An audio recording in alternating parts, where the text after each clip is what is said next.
Welcome to an exciting edition of Shadi Specialists. Today we are with Palak Shah from Ekaya, which is the home to all things Banaras. Thank you so much for your time, Palak. Thank you for your time. Today we're going to talk about all things wedding, our favorite topic. It's all about the Shadi, and take us through some options for a bride who loves Banaras and wants to wear it on her big fat wedding day.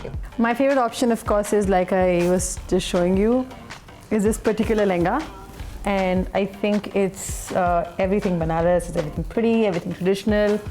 And I think it's like the best option one can have if the woman is traditional. You work around Banarsi textiles all the time. Why is this one in particular your favorite? It also, I think it reminds me of that really old school designs that used to exist back in the day.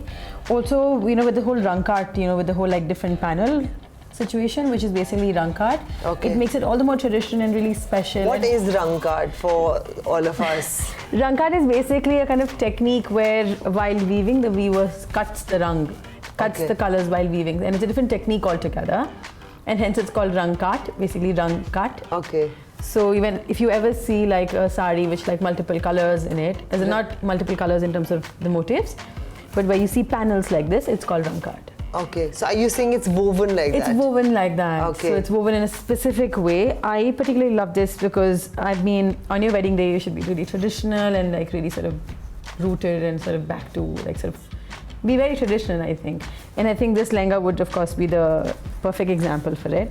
I fell in love when I saw it. And of course, this is a part of a revival collection. We had made a sari out of it and now we made a dupatta out of it. Okay. So you can see how rich it looks. I think this design is maybe 70, 80 years old. But tell us a bit about your revival project. Revival project is something, it's an initiative that we're doing where we're sort of trying to revive old designs that used to be made.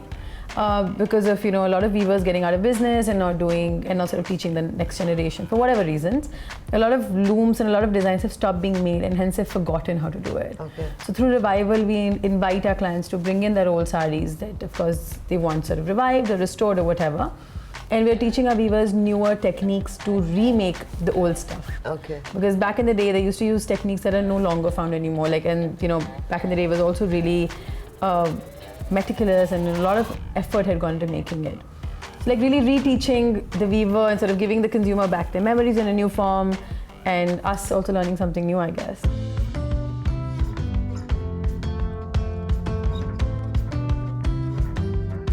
Wonderful. Thank you. Take us through some other options for the bride who wants to wear Banarsi on her wedding day. Of course, I love this particular piece also. It's a part of our latest collection, which is, I think, going to come out by the time you guys release it. Okay. Again, very Mughal. You know, if you kind of see the kind of work that's done on it, it's very intricate. It you know, is. the kind of karva, you know, it's done using karva technique where each motif is woven separately. We've also sort of experimented on a more shinier fabric. So, you know, this time it's done on mushroom instead of being done on silk. Okay. So mushroom, of course, is cotton at the back and silk on the front. It has a particular sheen and makes it really, really exciting to wear. Yeah, also, I feel. and it looks rich. It almost looks like velvet from a distance. Yeah, and it's so light. It is. It's so light beautiful. because, you know, I think a lot of times when you have all these ceremonies going on at the wedding, you want to be light and like, you know, feel comfortable because it's a long ceremony. So it helps us give something heavy to the client while it being actually Very really light.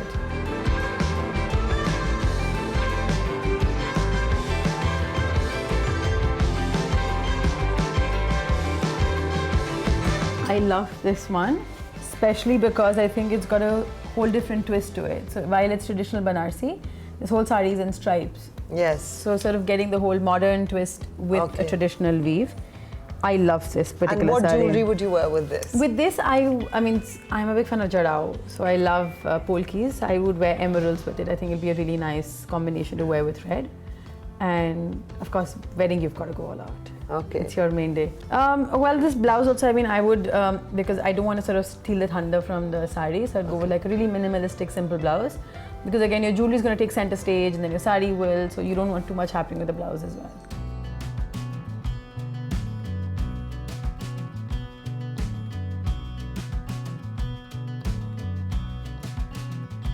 I have another question for you, which is people who invest in Banarsi sarees, Banarsi lehengas, for the bride who owns 20 pieces of Banarsi fabric, which is part of her trousseau. How do you recommend they should look after the fabric so that it lasts them for Forever? years and maybe a century or maybe over a century? I think it's, I mean, like you said, it's very important to take care of the fabric. The basics are, of course, wrapping it in malmal, keeping it in an airy space, and really taking care of it, and not sort of just dumping it in somewhere.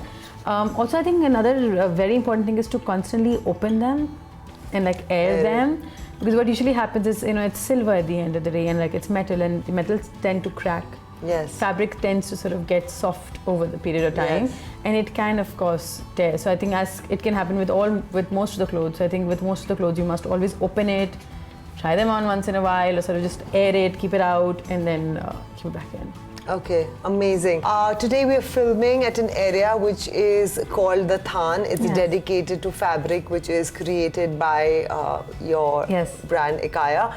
Take us through the thought process behind it. I do know that Indians love buying fabric and getting it made by their own darzi. So what was the thought process behind creating it? I think the main idea for Ekaya Than was to create India's first textile gallery and to really sort of showcase the true potential of Banaras.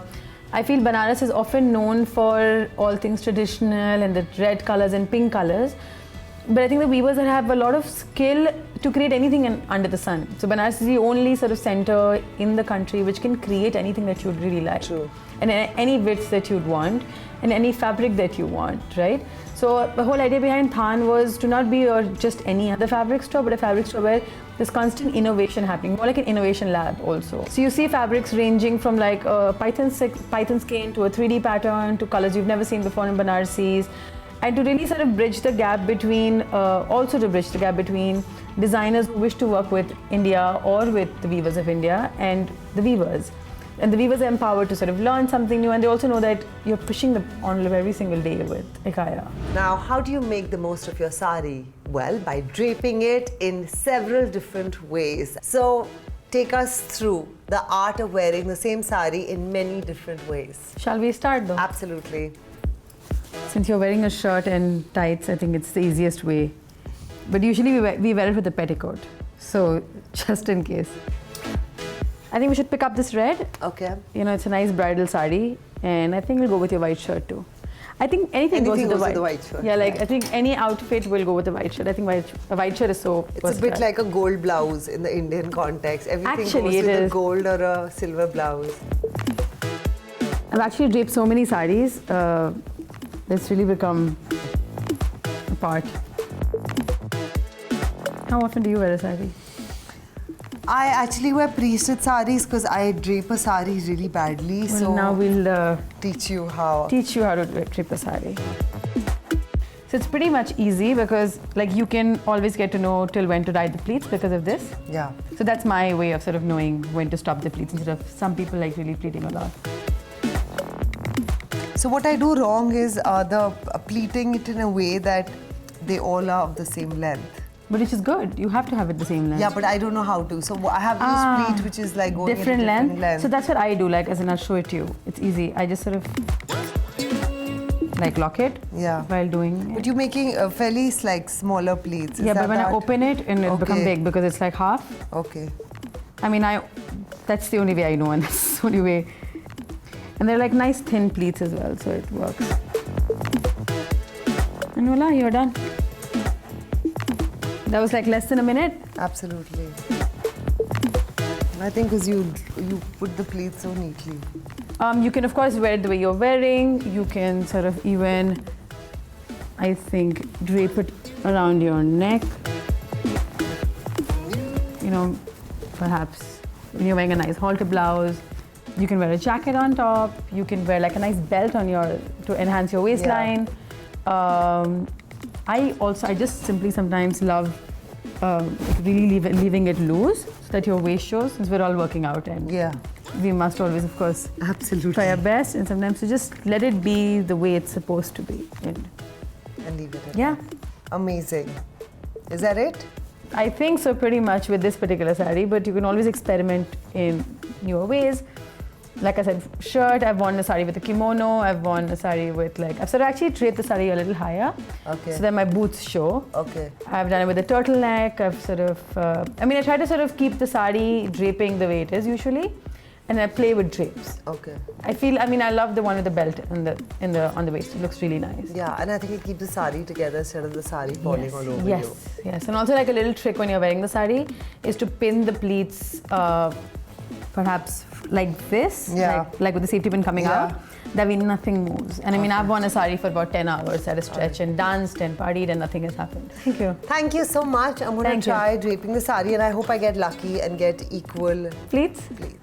Well, for more tips, all you need to do is like, comment, share and subscribe to our channel. We'll see you again soon. Goodbye.